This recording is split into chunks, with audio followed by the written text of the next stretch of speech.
kita baca satu satu satu bagian dari firman Tuhan, nanti saudara telaah apa yang akan kita bahas. Apa yang akan Tuhan bahas hari ini. Sama-sama kita lihat di Amsal 31 mulai dari ayat 11. Mungkin ada yang bawa Alkitab, bukan Alkitab. Yang bawa Alkitab judul perikopnya apa? Amsal 31 mulai dari ayat 11.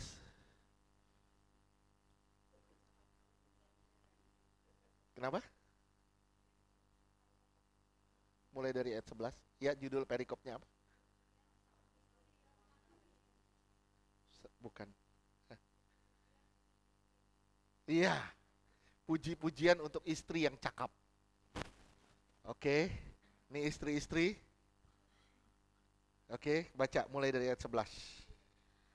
Amsal 31 ayat Saya kira 11. saya salah baca. Hati suaminya percaya kepadanya. Mulai dari ayat 10.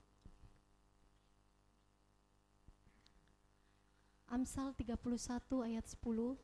Istri yang cakap, siapakah akan mendapatkannya? Ia lebih berharga daripada permata. Amsal 31 ayat 11. Hati suaminya percaya kepadanya, suaminya tidak akan kekurangan keuntungan.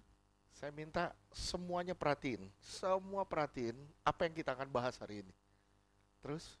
Amsal 31 ayat 12. Ia berbuat baik kepada suaminya dan tidak berbuat jahat sepanjang umurnya. Oke, 13. Amsal 31 ayat 13. Ia mencari bulu domba dan rami dan senang bekerja dengan tangannya. Lihat. Terus? 14. Amsal 31 ayat 14. Ia serupa kapal-kapal saudagar, dari jauh ia mendatangkan makanannya. 15. Amsal 31 ayat 15. Ia bangun kalau masih malam, lalu menyediakan makanan untuk seisi rumahnya dan membagi-bagikan tugas kepada pelayan-pelayannya perempuan. 16. Amsal 31 ayat 16. Ia membeli sebuah ladang yang diingininya dan dari hasil tangannya kebun anggur ditanaminya. 17. Amsal 31 ayat 17. Ia mengikat pinggangnya dengan kekuatan, ia menguatkan lengannya. 18. Amsal 31 ayat 18. Ia tahu bahwa pendapatannya menguntungkan, pada malam hari pelitanya tidak padam. 19. Amsal 31 ayat 19. Tangannya ditaruhnya pada jentera, jari-jarinya memegang pemintal. 20. Amsal 31 ayat 20. Ia memberikan tangannya kepada yang tertindas, mengulurkan tangannya kepada yang miskin. 21. Terus kita baca sampai ayat akhir. 21. Ia tidak takut kepada salju untuk seisi rumahnya, karena seluruh isi rumahnya berpakaian rangkap. 22. Amsal 31 ayat 22. Ia membuat bagi dirinya permadani, lenan halus dan kain ungu pakaiannya. 23. Amsal 31 ayat 23. Suaminya dikenal di pintu gerbang, kalau ia duduk bersama-sama para tua-tua negeri. Terus? Amsal 31 ayat 24. Ia membuat pakaian dari lenan dan menjualnya. Ia menyerahkan ikat pinggang kepada pedagang. Amsal 31 ayat 25. Pakaiannya adalah kekuatan dan kemuliaan. Ia tertawa tentang hari depan. 26. Amsal 31 ayat 26. Ia membuka mulutnya dengan hikmat. Pengajaran yang lemah lembut ada di lidahnya. 27. Amsal 31 ayat 27. Ia mengawasi segala perbuatan rumah tangganya, makanan kemalasan tidak dimakannya. 28. Amsal 31 ayat 28. Anak-anaknya bangun dan menyebutnya berbahagia, pula suaminya memuji. 29. Amsal 31 ayat 29. Banyak wanita telah berbuat baik, Banyak wanita berbuat baik. Terus? tetapi kau melebihi mereka semua. Tapi engkau lebih dari semuanya. Terus? Amsal 31 ayat 30. Kemolekan adalah bohong Kemolekan itu bohong. dan Terus? kecantikan adalah sia-sia. Kecantikan itu sia-sia. Terus? Tetapi istri yang takut akan Tuhan dipuji-puji. Terus 31. Amsal 31 ayat 31. Berilah kepadanya bagian dari hasil tangannya, biarlah perbuatannya memuji dia di pintu-pintu gerbang. Oke. Ada Ada tahu kita mau bahas apa? Apa? Pinter. Pinter. Kita akan bahas kriteria seorang mempelai Kristus. Lihat ya, saudara udah baca, kita breakdown semuanya. Inilah kriteria mempelai Kristus. Ini bukan seorang istri yang cakap. Bukan bicara soal istri yang cakap saja. Tapi ini bicara soal hubungan antara kita dengan Allah. Hubungan antara saudara dengan Allah. Saudara adalah perempuan, mempelai perempuan. Kristus adalah mempelai laki-laki. Puncak dari kekristenan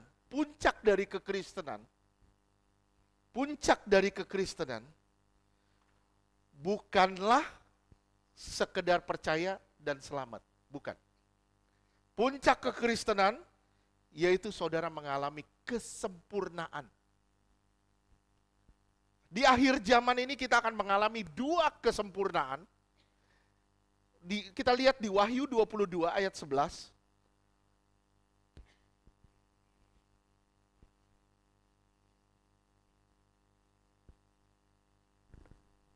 Wahyu 22 ayat 11. Barang siapa yang berbuat jahat, biarlah ia terus berbuat jahat. Kalau saudara berbuat jahat, teruslah berbuat jahat. Terus? Barang siapa yang cemar, biarlah ia terus cemar. Kalau saudara mau hidup cemar, teruslah cemar. Terus? Dan barang siapa yang benar, biarlah ia terus berbuat kebenaran. Kalau saudara mau hidup benar, benarin diri saudara terus. Terus? Barang siapa yang kudus, biarlah ia terus menguduskan dirinya. Kalau saudara mau kudus, kudusin diri saudara terus. Ini dua puncak yang akan terjadi di akhir zaman. Sempurna dalam dosa dan sempurna dalam kekudusan. Pilihan di tangan kita. Saya bilang ya, Kristen tengah-tengah itu Kristen yang gak ada artinya. Saudara mau dunia, saudara mau sorga, saudara tetap akan dimuntahkan. Saya ulang, you mau berdiri di tengah-tengah, you muntah, gitu aja. Gak bisa, kita gak bisa berdiri di tengah. Kita ditaruh di tengah tempat. Gimana cara kita memilih? Apakah saudara memilih kebenaran ataukah saudara memilih kefasikan? Saudara gak bisa di tengah. Kristen suam pasti dimuntahkan. Kristen bukan sekedar berseru dan selamat, tapi percaya, berserah, totalitas, mengenal Dia dengan benar. Kalau nggak sampai ke tahap ini, saya bilang, engkau tidak pernah akan jadi mempelai Kristus. Saya mau ngundang saudara nih, berpikir sedikit. Pikir sedikit ya. Misalnya, tanggal 17 Agustus, besok. Misalnya, Pak Yogo diundang ke istana. Ditaruh duduk di sebelah Pak Jokowi. Misalnya, gimana perasaan Bapak? Luar biasa. Bangga. Excited gak untuk waktu itu? Excited gak buat waktu itu? Saya ngundang saudara ini berpikir semua. Semua kita berpikir. Kalau saudara mau diundang sama Tuhan, duduk satu perjamuan dengan Dia, apakah saudara excited atau tidak? Excited tidak? Nah, kalau saudara excited, saudara mempersiapkan diri tidak? Sekarang saya tanya sama saudara, saudara mempersiapkan diri tidak untuk kedatangan Tuhan mulai hari ini?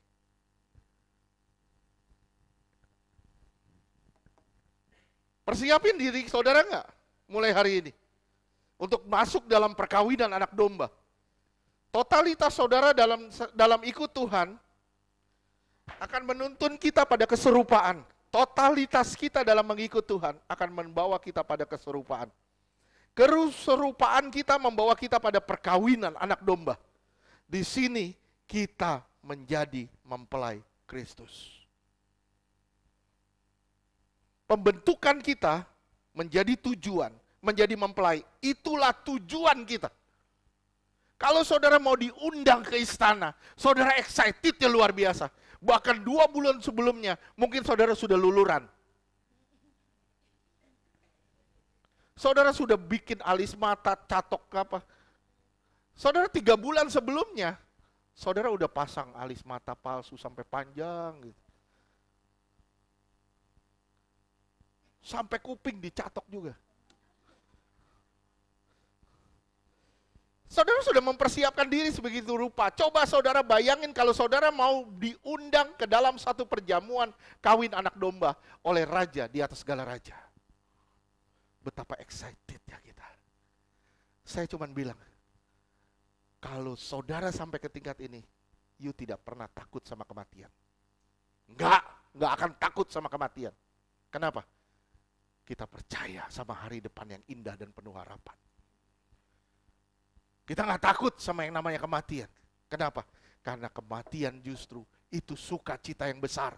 Kita berjumpa dengan raja di atas segala raja.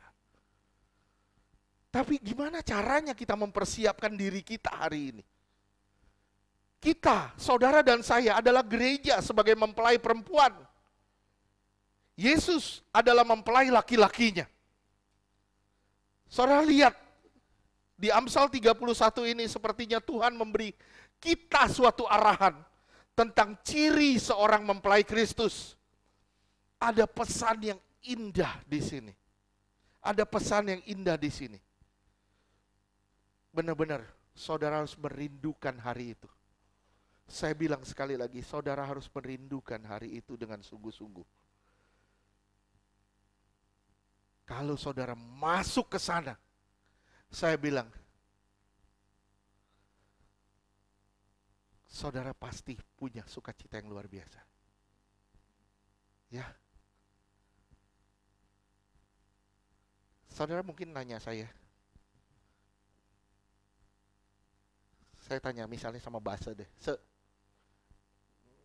kamu tahu nggak surga itu tempat yang sangat indah? Tahu? Buktinya apa? Buktinya apa? Buktinya gampang. Nggak ada orang mati mau hidup lagi. Kenapa? Tempatnya udah enak di sana. Tempatnya udah sangat mulia. Kenapa?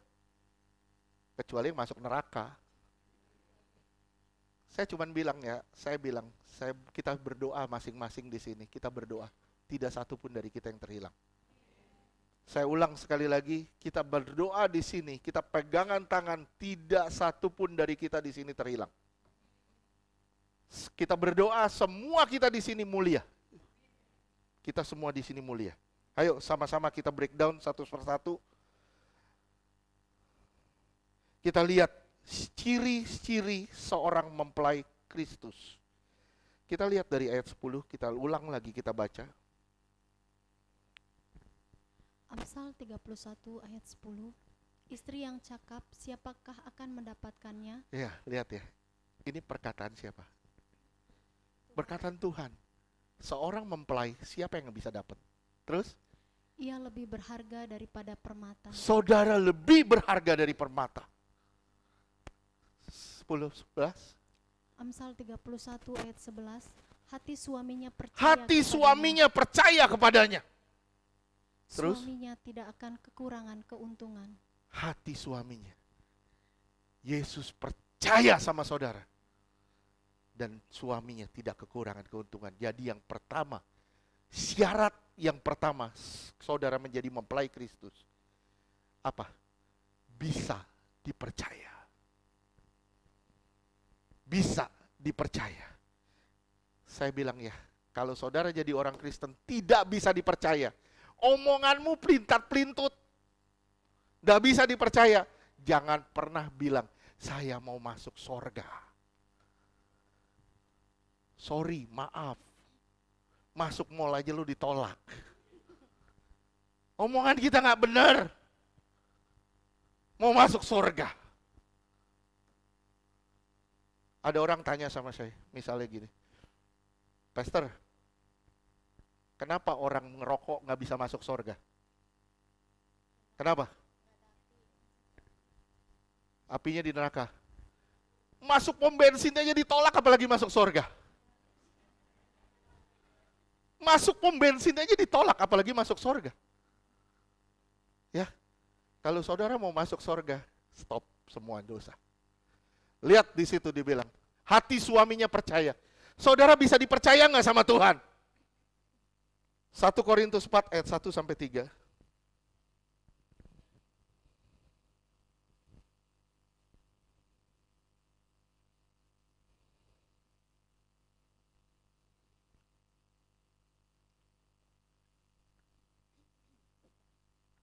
Satu Korintus 4 ayat Ayat 1 sampai 3.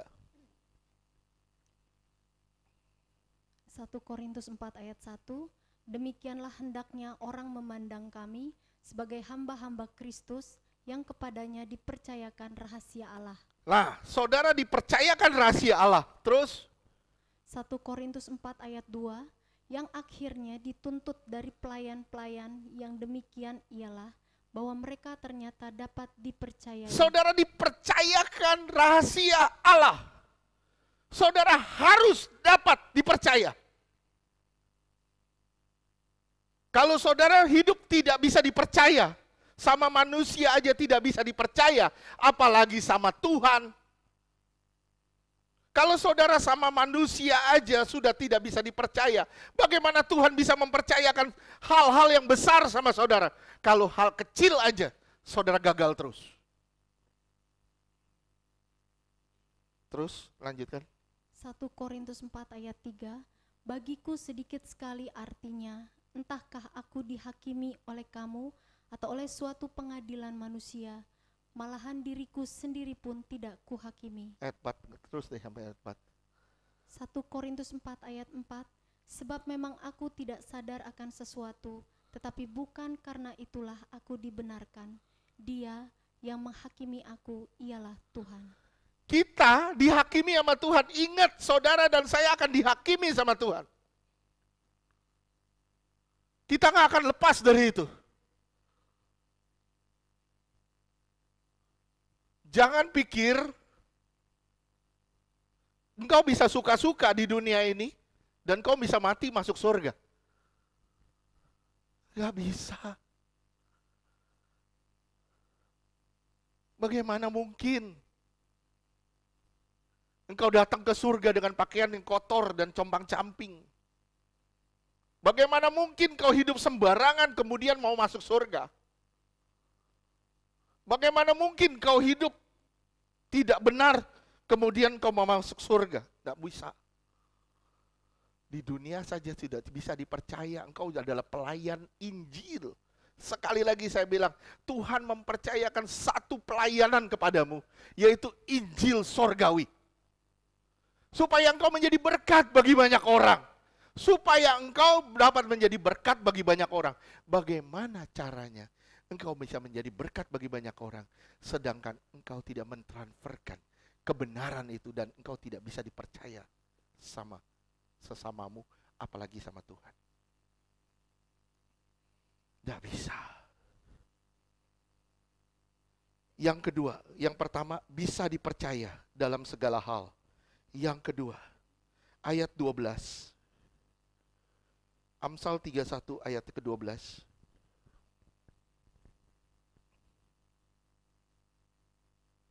Amsal 31 ayat 12, ia berbuat baik kepada suaminya dan tidak berbuat jahat sepanjang umurnya. Baca sama-sama deh. Baca sama-sama deh. Ini syarat mempelai Kristus ya. Iya, ya baca 3, 2, 1. Ia berbuat baik kepada suaminya dan tidak berbuat jahat sepanjang umurnya. Seumur hidupmu tidak menyakiti Tuhan. Aduh, gimana? Puyeng kita. Tenang, Tuhan penuh dengan kasih karunia, tapi bukan berarti kasih karunia itu adalah toleransi untuk kamu berbuat dosa. Nah, tidak mengecewakan Tuhan. Yang kedua, tidak mengecewakan Tuhan dalam segala hal. Saya bilang, walau engkau di dalam lembah kekelaman, engkau tetap setia. Walau banyak masalah, banyak pergumulan, nggak punya duit, nggak punya apa-apa, tetap engkau tidak mengecewakan Tuhan, engkau tetap setia. Lukas 16 ayat 10 sampai 11.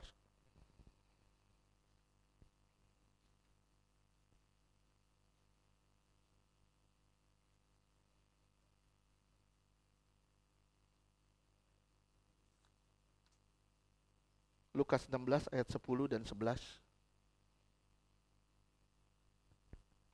Lukas 16 ayat 10, barang siapa setia dalam perkara-perkara kecil, Kalau saudara setia dalam perkara kecil, terus ia setia juga dalam perkara-perkara besar. kalau kecil aja nggak bisa setia, bagaimana bisa dipercayakan perkara-perkara besar? Terus Dan barang siapa tidak benar dalam perkara-perkara kalau kecil, perkara kecil aja saudara gagal terus ia tidak benar juga dalam perkara-perkara saudara nggak besar. akan pernah bermimpi untuk mendapatkan sesuatu yang besar. Jadilah orang yang setia dalam perkara-perkara kecil. Kenapa? Karena Tuhan sedang mempersiapkan kau perkara yang besar. Tuhan sedang mempersiapkan kau surga yang mulia. Bagaimana Tuhan bisa mempercayakan kerajaannya kepadamu? Kalau engkau hidup dalam kerajaanmu sendiri sampai hari ini. Kita lihat di Kejadian 42 ayat 18.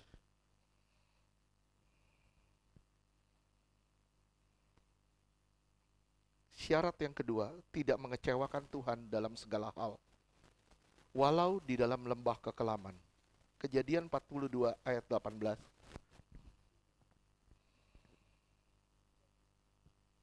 Kejadian 42 ayat Kejadian 18. 42 ayat 18. Pada hari yang ketiga, berkatalah Yusuf kepada mereka, buatlah begini, maka kamu akan tetap hidup.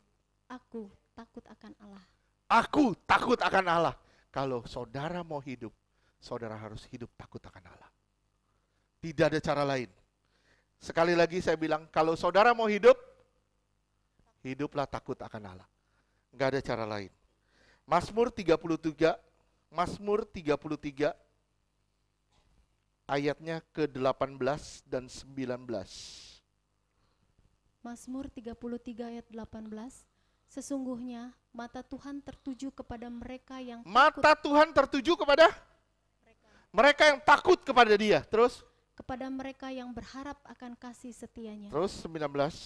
Mazmur 33 ayat 19, untuk melepaskan jiwa mereka daripada maut dan memelihara hidup mereka pada masa kelaparan. Lihat ya. Perhatiin, saudara nih, saya bilang ya, kita akan masuk dalam masa krisis setelah ini. Setelah ini kita akan masuk dalam masa krisis.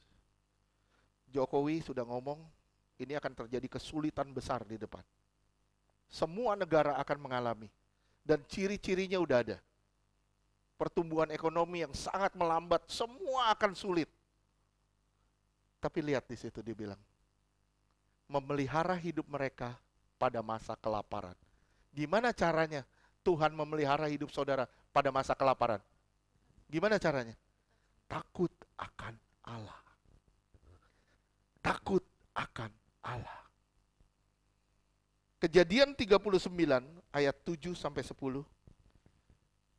Maaf ya kalau sampai belum selesai. Minta maaf kalau udah selesai, kita lanjutkan minggu depan. Ya. Kejadian 39 ayat 7 sampai 10. Kejadian 39 ayat 7, selang beberapa waktu istri tuannya memandang Yusuf dengan birahi, lalu katanya, marilah tidur dengan aku. Lihat ya, terus. Kejadian 39 ayat 8, tetapi Yusuf menolak dan berkata kepada istri tuannya itu, dengan bantuanku tuanku itu tidak lagi mengatur apa yang ada di rumah ini, dan ia telah menyerahkan segala miliknya pada kekuasaanku. Lihat, dia setia. Dia setia, walaupun dia digoda. Bagaimana dengan kita ketika kita digoda? Apakah kita bisa tetap setia? Apakah kita bisa tetap setia walaupun kita digoda? Di sini kita bisa bilang setia. Pada kenyataannya belum tentu kita bisa setia. Terus? Kejadian 39 ayat 9, bahkan di rumah ini ia tidak lebih besar kuasanya daripadaku.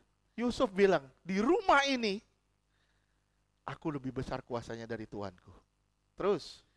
Dan tiada yang tidak diserahkannya kepadaku. Semua diserahkan ke Yusuf. Terus? Selain daripada engkau. Tapi engkau istrinya, dia gak serahin. Terus? Sebab engkau istrinya, bagaimanakah mungkin aku melakukan kejahatan yang besar ini dan berbuat dosa terhadap Allah? Gimana mungkin aku bisa berbuat dosa kepada Allah? Aku melakukan kejahatan yang besar ini. Nggak mungkin. Terus, gimana kalau kita yang digoda? Atau saudara jadi penggoda? Terus?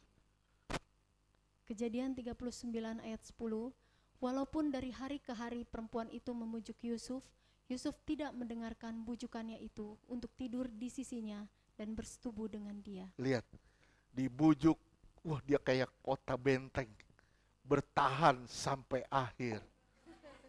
Amin. Bisa nggak kita bertahan sampai akhir? Kenapa? Karena di balik kematian ada kehidupan, dan itu yang kita tunggu. Lihat yang kedua, tetap setia. Walau di dalam lembah kekelaman, Yusuf dibuang, disingkirin sama saudara-saudaranya. Tapi lihat apa yang dia lakukan.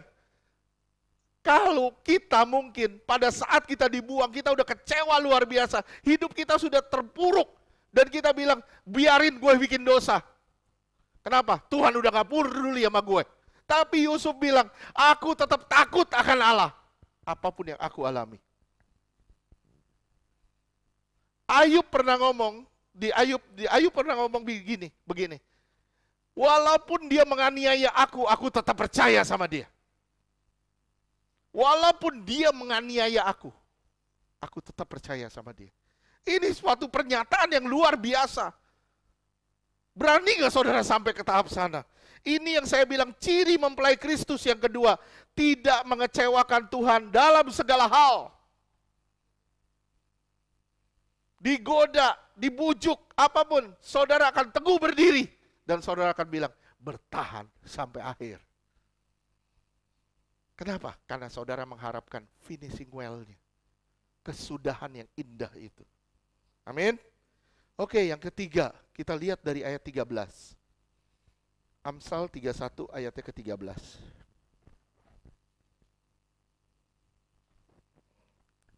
Maaf ya, saya bilang dulu ya. Ini sampai 17 cirinya. Saya bilang, Tuhan begitu picky, pemilih.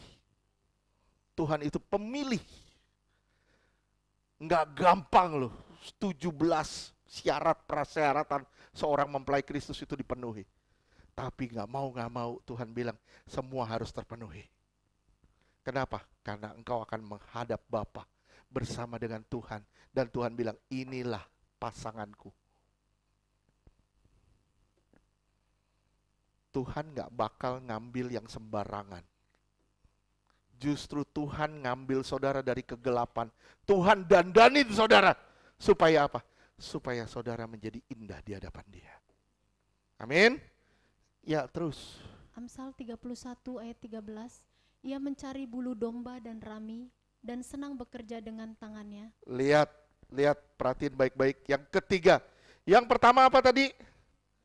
Dapat dipercaya. Yang kedua, tidak mengecewakan Tuhan. Yang ketiga, yang ketiga apa? Nih yang ketiga, ia mencari bulu domba dan rami, ia senang bekerja dengan tangannya. Bulu domba itu bicara soal pelayanan. Rami itu bicara soal kerjaan dunia. Saudara rajin melayani, rajin bekerja di dunia. Seorang mempelai Kristus, rajin, giat melayani. Giat juga bekerja di dunia. Di dunia bukan dalam arti duniawi. Tapi kalau saudara jadi seorang, misalnya karyawan, rajin bekerja, saudara jadi contoh, jadi berkat bagi banyak orang. Amin. Saudara rajin pelayanan, saudara juga akan menjadi berkat buat banyak orang. Saya bilang sama saudara, percuma, ngomong kosong, nol. Saudara rajin pelayanan, di kantor malas-malasan, nol.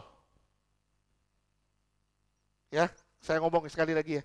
You rajin pelayanan, sementara engkau nggak rajin dalam pekerjaan, nol. Engkau rajin bekerja, pelayanan bolong-bolong, nol juga.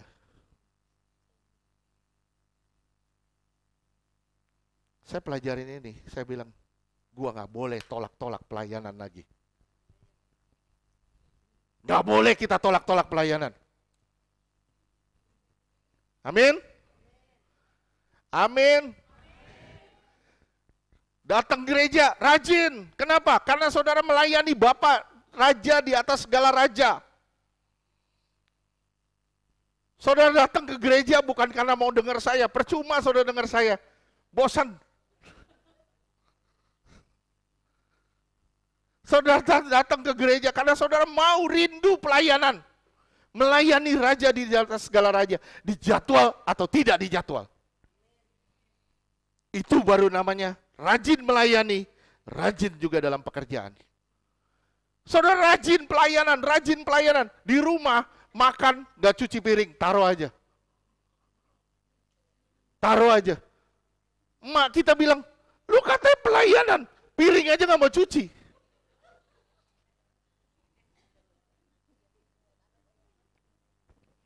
Kita rajin pelayanan, nyapu di rumah aja gak mau.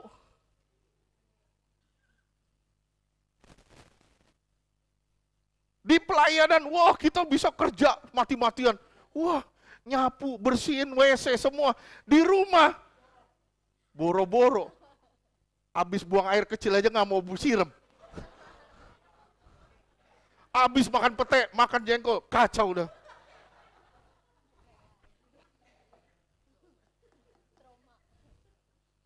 Trauma. Bener loh, minggu lalu saya dikasih pete jengkol. Itu 2 hari nggak hilang dari hidung saya.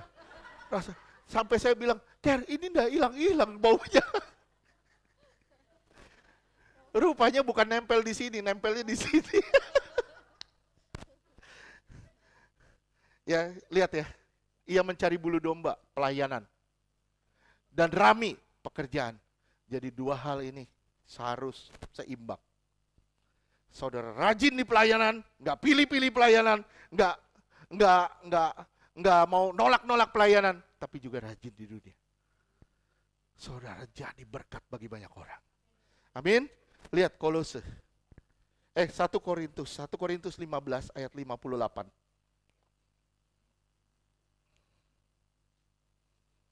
1 Korintus 15 ayat 58.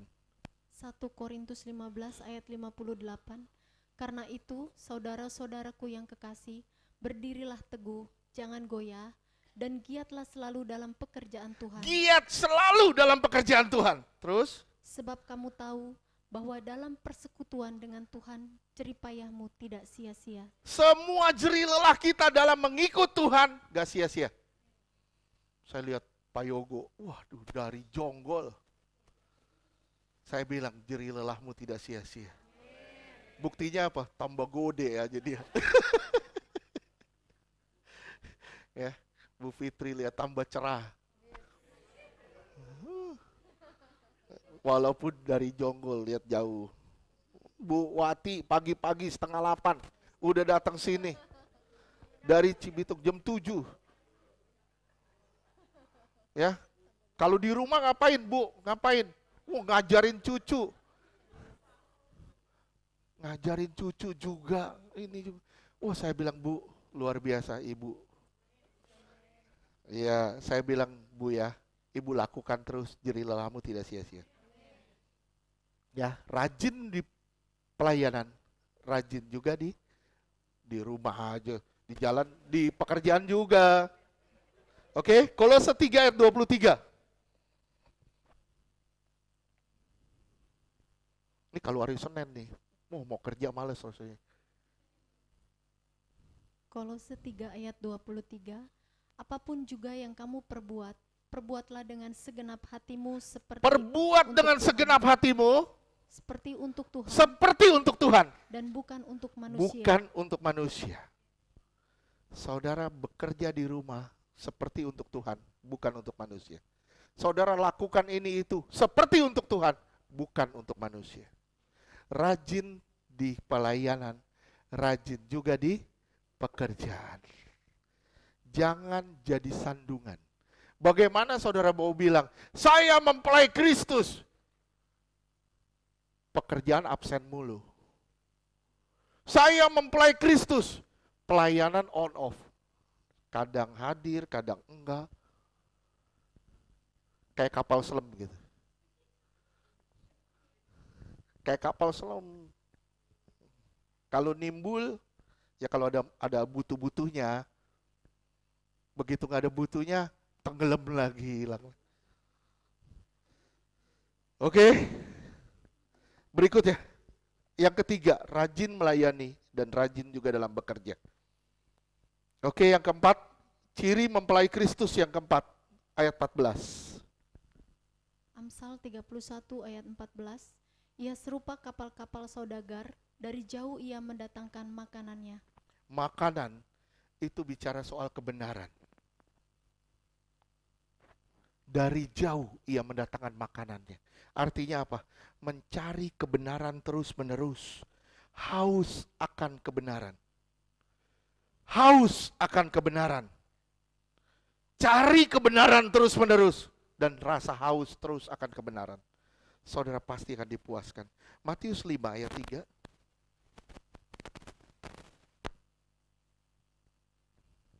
Matius 5 ayat 3. Berbahagialah orang yang miskin di hadapan Allah, karena merekalah yang punya kerajaan sorga. Miskin di hadapan Allah, poor in spirit. Miskin dalam roh. Artinya saudara butuh Tuhan terus. Saudara gali terus, gali terus, gali terus. Kenapa? Karena saudara membutuhkan Dia. Hanya orang yang lapar yang mencari. Hanya orang yang haus yang mencari. Kalau saudara tidak lapar, saudara pasti tidak cari makan. Kalau saudara tidak haus, pasti saudara tidak cari minum. Kalau saudara lapar dan haus akan kebenaran, saudara akan cari terus secara konsisten. Saudara nggak pusing dengan yang namanya kehidupan atau apa. Yang penting kebenaran. Matius 6 ayat 33.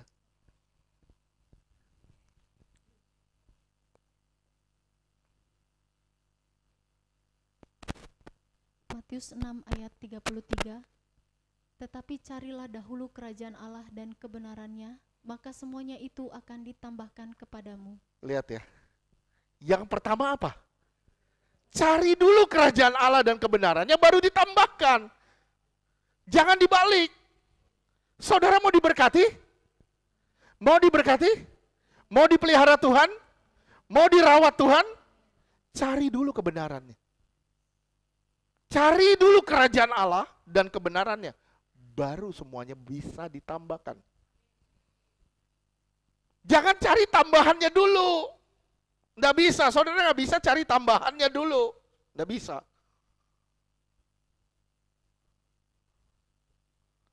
Ada orang pernah ngomong sama saya, kalau saya diberkati, saya mau hidup kudus. Saya bilang, sampai tua lu, sampai mati lu nggak bakal diberkati. Kita ngomong fair, kita ngomong kasar, oke?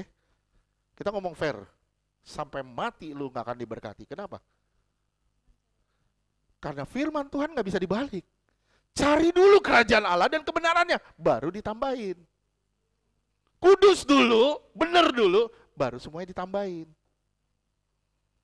Itu yang namanya pemeliharaan. Oke?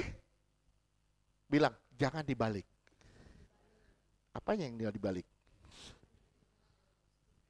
Oke, yang keempat, mencari kebenaran secara konsisten, terus-menerus. Yang kelima, ayat 15. Amsal 31 ayat 15. Ia bangun kalau masih malam, lalu menyediakan makanan untuk seisi rumahnya, dan membagi-bagikan tugas kepada pelayan-pelayannya perempuan. Lihat ya, ia bangun pada waktu masih malam. Dia membagikan tugas, dia menyediakan makanan untuk seisi rumahnya. Makanan itu firman. Dia menyediakan firman untuk seisi rumahnya. Dan membagikan tugas bagi pelayan perempuannya. Ini apa artinya? Senantiasa berjaga dan waspada. Kalau saudara mengaku adalah mempelai Kristus, saudara harus hidup dalam berjaga-jaga dan waspada. Saat orang tidur, saudara bangun. Saat orang nikmati dunia, saudara nikmati Tuhan dan terus waspada. Waspada terhadap apa? Matius 24 ayat 43 sampai 44.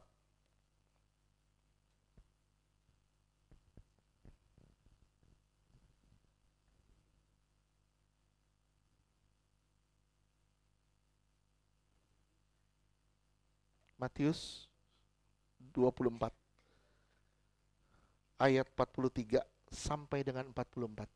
Matius 24 ayat 43. Tetapi ketahuilah ini, jika tuan rumah tahu pada waktu mana pada malam hari pencuri akan datang, sudahlah pasti ia berjaga-jaga dan tidak akan membiarkan rumahnya dibongkar. Oke. Saya lihat ya.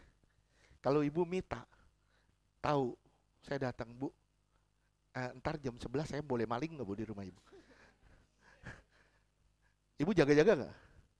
Ya, ibu panggil semua anak-anak, ibu panggil RT, RW, datang semua. Kenapa? Ini Pak Ferdi mau maling di rumah saya. Kalau ibu tahu, ibu nggak perlu waspada, Bu. Ibu nggak perlu berjaga-jaga. Justru karena ibu nggak tahu, ibu harus jaga terus senantiasa. Siapa di sini yang tahu kapan matinya? Siapa yang tahu kapan mati? Nggak ada yang tahu? Kalau nggak tahu, kenapa nggak berjaga-jaga mulai hari ini? Saya ulang, kalau saudara nggak tahu kapan engkau mati, kenapa engkau nggak berjaga mulai hari ini? Waspada, bersiap. Yang pertama, bersiap akan hari kedatangannya. 44, bersiap akan hari kedatangannya. Waspada terhadap apa? Terhadap hari kedatangan Tuhan. Ayat 44. Matius 24 ayat 44. Sebab itu, hendaklah kamu juga siap sedia, karena Anak Manusia datang pada saat yang tidak kamu duga. Jadi gini ya, pengangkatan, ada pengangkatan korporat. Itu yang namanya rapture atau rapturo. Ya, kita diangkat bersama-sama. Yang kedua, ada pengangkatan pribadi. Itu yang namanya kematian, person to person. Sama, itu pengangkatan juga. Ya, saudara tahu nggak kapan pengangkatan itu ada? 2000 tahun lalu Tuhan udah bilang, aku datang segera. Sampai hari ini Tuhan ngomong, aku datang segera. Tuhan lalai gak? Enggak, supaya saudara berjaga. Tuhan bohong? Enggak, supaya saudara berjaga. Kenapa? Karena Tuhan enggak pernah bohong. Sekali lagi saya bilang, pengangkatan itu ada dua. Pengangkatan secara korporat yang namanya rapture, dan pengangkatan pribadi. Itu yang namanya kematian. Dan kita nggak tahu waktunya. Kita harus berjaga. Kita nggak bisa sembarangan. Saya bilang sekali lagi, kita nggak bisa sembarangan. Bersiap sama hari kedatangannya. Kita waspada sama hari kedatangannya. Yang kedua, kita juga waspada sama tipu daya kegelapan. 1 Petrus 5 ayat 8.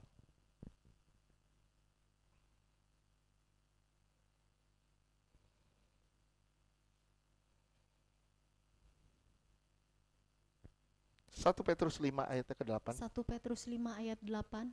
Sadarlah dan berjaga-jagalah, lawanmu si iblis berjalan keliling sama seperti singa yang mengaum-ngaum dan mencari orang yang dapat ditelannya. Lihat, ada kata dapat. Perhatiin, ada kata dapat. Bilang sama diri kita, apakah saya dapat ditelan atau tidak dapat ditelan? Selidiki diri kita, apakah kita dapat ditelan atau tidak bisa ditelan? Kalau saudara masih dapat ditelan, justru itu saudara harus waspada. Kenapa? Saya masih bisa ditelan sama kuasa gelap. Bisa saudara bayangin ada singa datang di sini, dia cari mangsa di sini, siapa yang bisa dimakan? Saudara mungkin bilang, pertama kali yang dimakan yang gendut.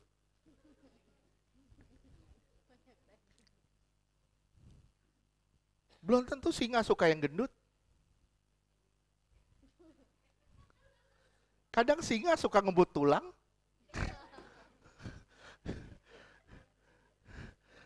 Enggak harus yang gemuk. Ya. Siapa yang bisa ditelan di tempat ini? Ayo. Siapa? Yang tidak waspada hidupnya. Yang tidak berjaga-jaga hidupnya. Oke, yang pertama tadi waspada terhadap apa? Terhadap hari kedatangannya. Yang kedua, waspada terhadap tipu daya kegelapan. Yang ketiga, waspada terhadap pengajaran. Matius 7 ayatnya ke-15.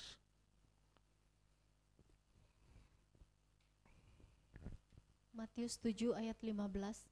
Waspadalah terhadap nabi-nabi palsu yang datang kepadamu dengan menyamar seperti domba, tetapi sesungguhnya mereka adalah serigala yang buas. Lihat, waspada terhadap pengajaran-pengajaran. Waspada kita terhadap hari kedatangannya. Waspada kita terhadap tipu daya kegelapan. Waspada kita pada pengajaran. Yang keempat, waspada kita pada ketamakan. Rasa tidak pernah cukup. Lukas 12 ayat 15.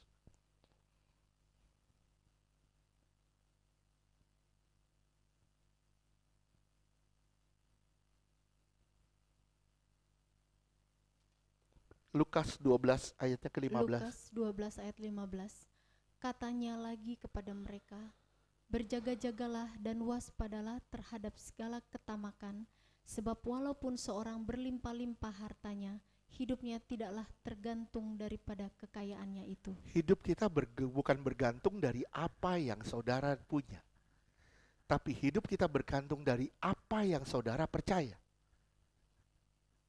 Oke? You punya harta banyak, you tidak bisa nikmatin. Ada orang yang punya harta sedikit tapi bisa bersyukur. Dan orang itu limpah dengan rasa syukur sama Allah. Bisa nggak saudara punya gaji sekian, saudara bersyukur. Saudara punya gaji sekian, saudara bersyukur. Saudara nggak punya gaji pun saudara bisa bersyukur. Kenapa? Saudara ngelihat sampai hari ini. Sampai hari ini. Saya bilang, saya masih bisa hidup. Saudara masih bisa hidup tanpa penghasilan. Itu yang luar biasa. Saya udah ngalamin 22 tahun hidup tanpa penghasilan yang pasti. Dan saya ngelihat pemeliharaan Tuhan yang hebat. Makin hari makin gendut kita. Lihat Buati. Lihat Ignatius, perutnya makin maju. Bayogo makin lebar. Michael, lihat semuanya tambah gede. Rizka, waktu datang, aduh merana sekali ngeliat.